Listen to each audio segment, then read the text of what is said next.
मिलकर के भगवान के पास गए और भगवान से कहा, भगवान ये चित्रगुप्त कुछ गड़बड़ कर रहा है। कहा क्या बात है?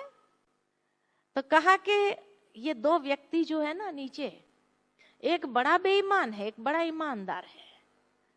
बेईमान को पर्स मिल रहा है और ईमानदार को कांटे लग रहा है। होना उल्टा चाहिए कि ईमानदार को पर्स मिलना चाहिए, बेईमान को कांटा लगना चाहिए। उल्टा हो रहा है। चित्रगुप्त जरूर कुछ गड़बड़ कर रहा है। भगवान ने कहा ऐसा तो हो नहीं सकता कि चित्रगुप्त गड़बड़ करे, लेकिन फिर भी अगर आपकी तसल्ली के लिए मैं चित्रगुप्त को बुलाता हूं। चित्रगुप्त को बुलवाया और कहा कि भाई ये दोनों व्यक्ति का अकाउंट लेकर के आओ। दोनों व्यक्ति का अकाउंट लेकर के आया तो देखा कि जो बेईमान था वो पहले बड़ा ईमानदार था। इसलिए पिछला रिकॉर्ड चेक किया तो बड़ा ईमानदार था, और उसकी ईमानदारी के फल स्वरूप उसको इतनी बड़ी प्राप्ति होने वाली थी, एक बड़ी लॉटरी लगने वाली थी, करोड़ों रुपया प्राप्त होने वाले थे। लेकिन वो प्राप्ति के पहले लास्ट टेस्ट उसको देनी पड़ी, और उस समय उसने सोचा ये ईमानदारी के पथ पर चलने से कुछ नहीं मिलने वाला है, और वहां से उसने अपनी डायरेक्शन चेंज कर लिया, बेईमानी का रास्ता अपना लिया। वो सारी प्राप्ति क्षीण होते होते होते होते होते खाली 1000 रुपया बचा था। ईमानदारी का फल खाली 1000 रुपया बचा था, जो उसको मिल गया और उसी में वो खुश हो गया। लेकिन अगर उसको पता चले कि उसके नसीब में क्या था, तो शायद वो अफसोस करता कि बेईमानी का रास्ता मैंने क्यों अपनाया। और जो ईमानदार था वो पहले बड़ा बेईमान था, और उसकी बेईमानी के फल स्वरूप उसको बहुत बड़ी कठोर से कठोर सजा प्राप्त होने वाली थी। इतने दुख दर्द की भोगना मिलने वाली थी। लेकिन वो भोगना देने से पहले लास्ट चांस सुधरने का मिलता ही है। इसलिए कहावत है, भगवान के घर में देर है अंधेर नहीं है।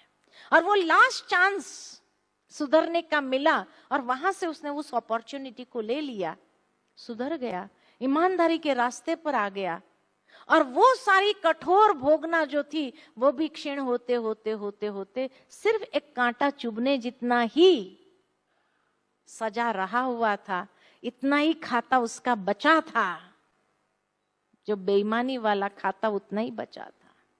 ईमानदारी का फल तो भी बाकी है, इसी तरह बेईमानी का फल उसका बाकी है। ईमानदारी का खाली 1000 रुपया ही बचा हुआ था।